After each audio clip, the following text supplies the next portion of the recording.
people and who gave me incentive to be there, incentive and credibility for that matter.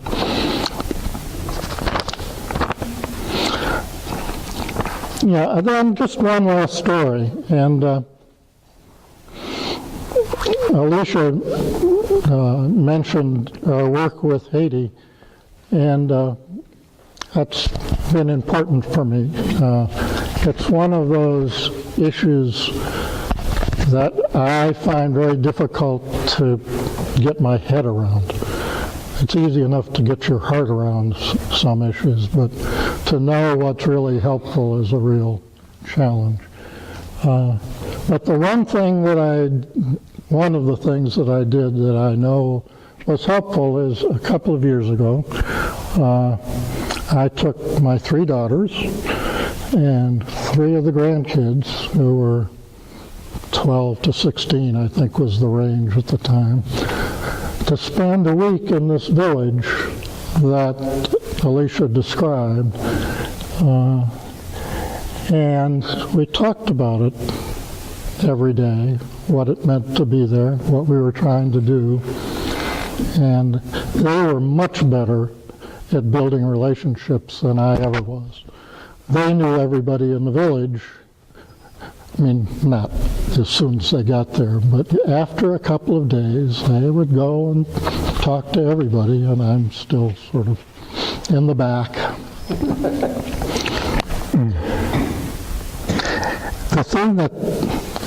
The hopeful thing is those kids got it.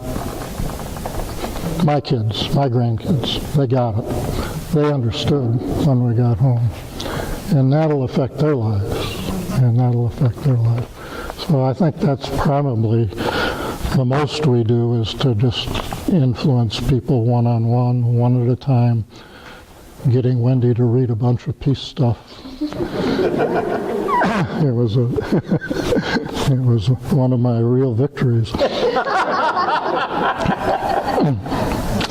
So I see connections of all of these stories, and they're part of my attempt to live the change that we want to create, to use religious language to live the kingdom. As Cynthia Mo-Leveda has said, quoting, "Structural sin, while it cannot be dismantled by individual actions, cannot be dismantled without them." And that's, I think, a very important realization for myself. And then the other lesson that I hope I've learned over all of these years is not to take myself too seriously. I'm not sure how well I've done on that, but I know it's important. So I'm going to close with one of my favorite poems, which I think sort of fits, but if it doesn't, that's okay. It's one of my favorite poems.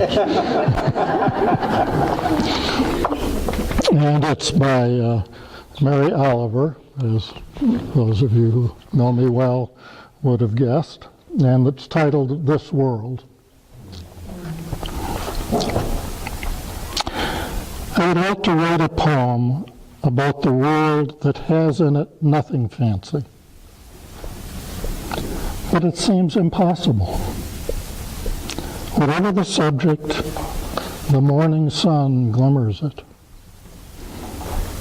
A tulip feels the heat and flaps its petals open and becomes a star.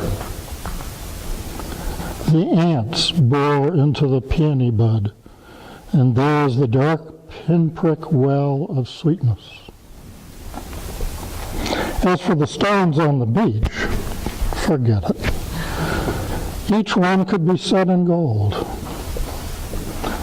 So, I tried with my eyes shut, but of course the birds were singing, and the aspen trees were shaking the sweetest music out of their leaves. And that was followed by, guess what? A momentous and beautiful silence, as comes to all of us in little earfuls if we're not too hurried to hear it. As for spiders, how the dew hangs in their webs, even if they say nothing or seem to say nothing. So fancy is the world, who knows, maybe they sing. So fancy is the world, who knows, maybe the stars sing too, and the ants, and the peonies, and the warm stones. So happy to be where they are, on the beach, instead of being locked up in gold. Amen.